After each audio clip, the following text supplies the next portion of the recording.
Bonjour et bienvenue dans un nouveau Vlogmas. Un peu à l'arrache parce qu'il faut que je me dépêche parce que j'ai rendez-vous, une voire plusieurs personnes dans un espace dans lequel on imprègne la peau d'encre.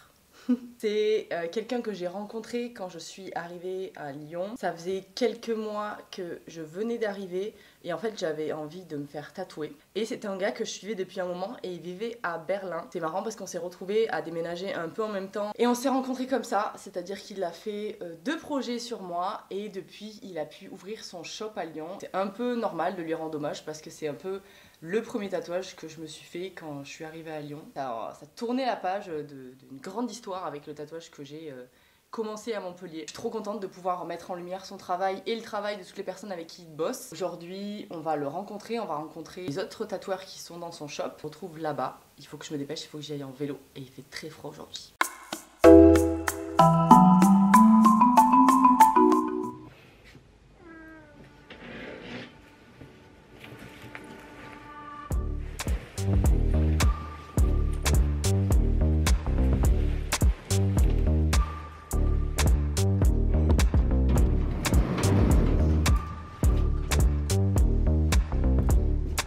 Vegan.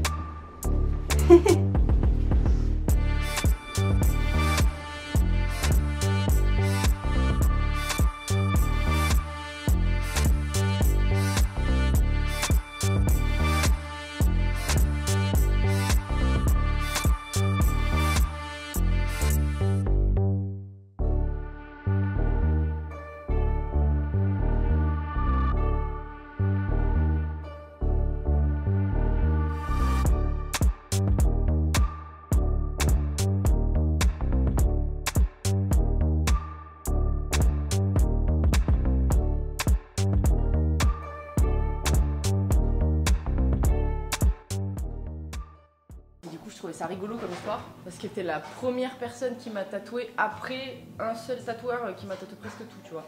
Mais c'est trop bien, surtout que tu racontes un peu l'histoire. Pourquoi t'es venue à Lyon? Oui, non mais effectivement, ça fait maintenant 3 ans que je suis à Lyon après avoir passé du temps à Berlin, une dizaine d'années. C'est des années qui ont été hyper... En termes de tatou ou de vie en général? Plus en termes de style de vie, d'art, de culture, d'échange, alors le tatouage évidemment parce que la scène berlinoise elle est hyper excitante. Mais non, c'est plus une ambiance générale en fait dans laquelle on est. Et c'est pour ça d'ailleurs que par rapport à Berlin, quand les gens me demandent mais oui mais qu'est-ce qu'il fait, que c'est excitant et tout, c'est assez dur à décrire finalement. Et est-ce que tu sais comment tu t'es lancé dans le tatou? C'était un peu une nécessité en fait. Je travaillais dans l'illustration pour la presse en Allemagne, en France, en Angleterre et je m'éclatais vraiment pendant un moment, mais c'est un boulot assez solitaire. Alors après j'étais dans des ateliers collectifs, on organisait des expos, enfin tu vois ça bougeait quand même, mais moi par rapport à ma pratique, en tout cas par rapport au travail, tu es seul face à ton travail, tu rencontres pas tes clients, tu rencontres pas ton public. Ouais, surtout dans la presse en plus. Surtout dans la presse. J'ai pu bosser avec des gens pendant 3 ans de manière très régulière et je ne vois même pas à quoi ils ressemblent. C'est dingue ça. Moi à la longue ça me faisait, j'avais vraiment besoin d'être plus en contact avec des gens, de travailler un peu plus en équipe. Alors le tatouage c'est un peu entre les deux parce que ça reste un travail et c'est toi avec ta pratique. Mais malgré tout tu fais quand même partie d'une équipe. Si tu choisis de travailler dans un studio, voilà, tu fais partie d'une team. Tu as des collègues, c'est un groupe, c'est un collectif en fait. Oui. Ça aide peut-être à la créativité aussi. Parce que des fois, être tout seul au niveau créa ou inspiration, tu vois, de voir les autres travailler, même quand tu es indépendant, je trouve ça booste d'avoir des gens, tu vois, une humeur de travail, tu vois. Quand t'es seul face à ta pratique. C'est ça. Surtout dans les métiers artistiques, il y a des moments où tu sais plus vraiment. Est-ce que c'est bien, est-ce que c'est pas bien, est-ce que ça marche, est-ce que vraiment, ce que je trouve génial, est-ce que ça l'est vraiment, ou alors c'est juste moi dans ma tête. Quand je dis c'est venu comme une nécessité, alors déjà ce qui se fait dans les salons à Berlin, parce que j'ai commencé à apprendre dans un studio à Berlin, c'est extraordinaire parce qu'en fait il y a une liberté de faire, parce que aussi t'as un public pour des choses folles en fait, que t'as pas forcément ailleurs. C'est-à-dire qu'à Berlin, quoi que tu fasses en fait, tu peux faire les choses les plus folles, tu sais que tu vas trouver preneur en fait, les gens qui vont venir dire si vas-y tatoue-moi quoi. C'est trop bien parce que ça encourage vraiment la créativité et de faire des nouvelles choses et de sortir vraiment des sentiers battus.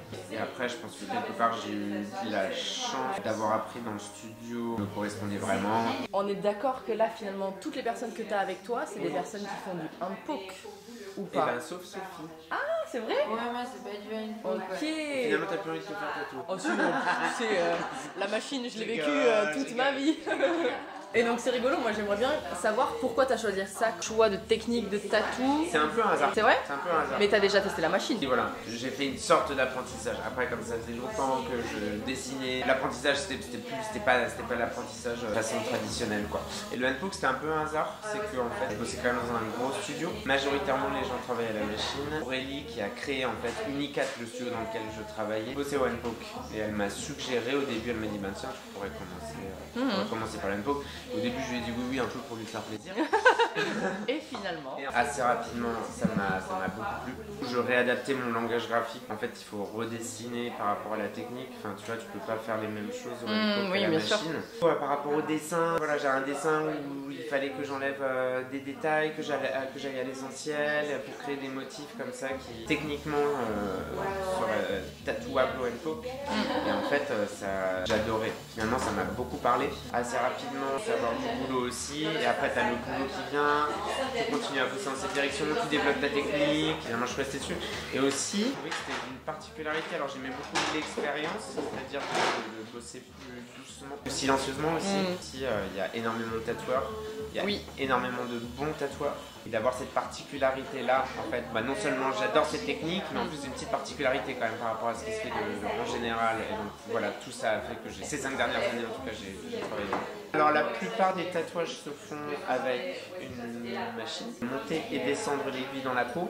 Le handpoke, c'est on enlève la machine, on garde l'aiguille et on le fait de manière manuelle. Donc voilà, on a une aiguille dans la main et effectivement, c'est assez beau à voir. Enfin, t'as une beauté de geste. Je rapproche toujours un peu ça de Schultz. C'est vraiment entre l'art et l'artisanat. Ouais, carrément. Parce que c'est clairement ta main qui fait toute la gestuelle, la vitesse, la profondeur. Enfin, c'est subtil, je trouve, comme tatouage. Ouais.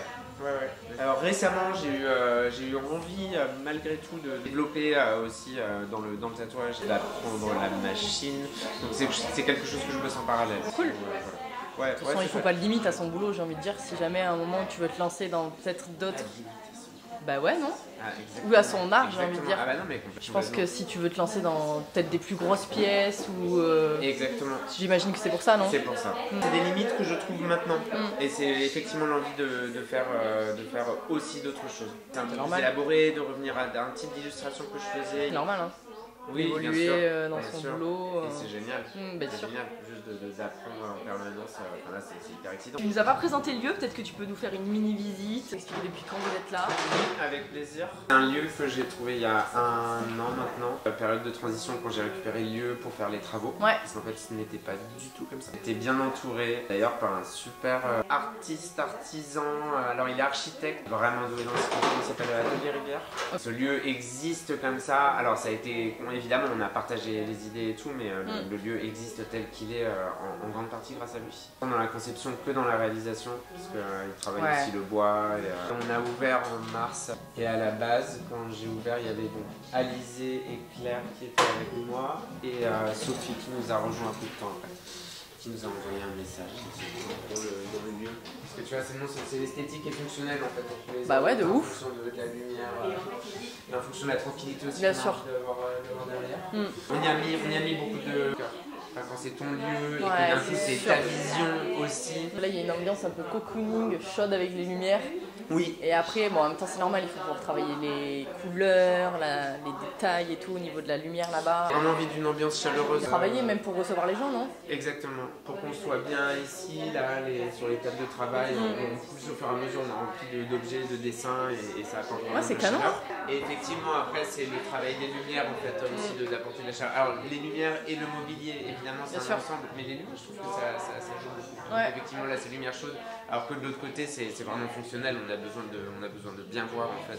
C'est des lumières blanches et il y a un côté un petit peu plus brut et industriel en fait, dans la partie où on était. Bah voilà, c'est très clair.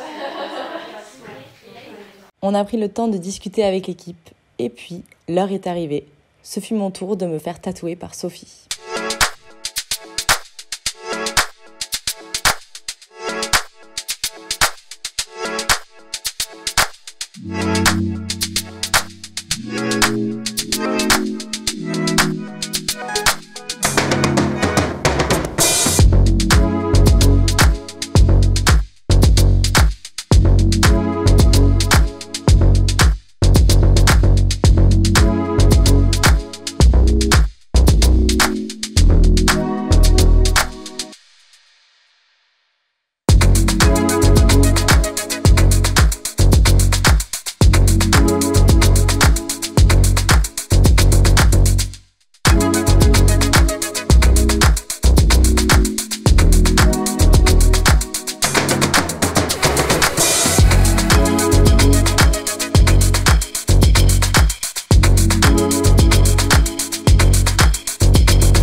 est bloqué et qui a été oublié d'enlever, c'est très drôle. Je reviens de mon petit passage, c'est un grand mot parce qu'en fait ça fait quelques heures que j'y suis. C'est vraiment trop cool, j'ai rencontré toute l'équipe. C'est vraiment un lieu chaleureux dans lequel j'avais envie de rester toute l'après-midi d'ailleurs. Je les remercie, je remercie Alex et toute son équipe, Claire, Sophie, Alizé qui a gentiment accepté aussi que je la filme. Merci d'ailleurs aux clientes qui étaient là et qui ont accepté aussi que je filme pendant qu'elles étaient en train de se faire tatouer. Donc moi aussi, je me suis fait tatouer, c'était un peu la petite surprise. Je vais regarder les rushs qu'a fait Alex parce que du coup il y a des moments où j'ai été sur la table et Alex a pu filmer pendant que j'étais en train de me faire tatouer, donc c'était trop cool. Encore merci Sophie de m'avoir fait ce petit tatouage. Je vous invite à aller suivre toutes les meufs et Alex qui bossent dans ce salon. Vous allez pouvoir retrouver leur travail sur leur Instagram, je vous mets tous les liens en description. Toujours pareil, il y a une petite photo de nous qui va sortir sur Insta, donc n'hésitez pas à aller voir tout ça.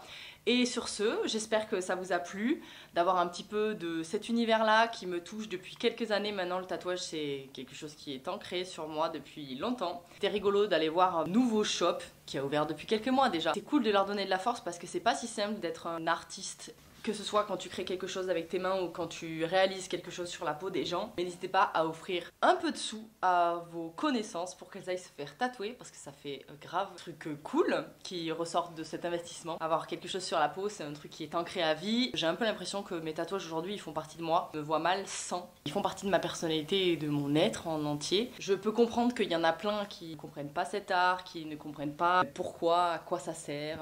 J'entends. Mais là, comme je vous l'ai dit, il est temps d'ouvrir son esprit à toutes sortes de réalisations artistiques, notamment le tatouage, qui depuis longtemps est connu, mais pas forcément très bien vu, alors qu'il y a des très bons artistes qui font ce genre de choses. Et sur ce, je vous dis à demain pour une nouvelle vidéo. Salut!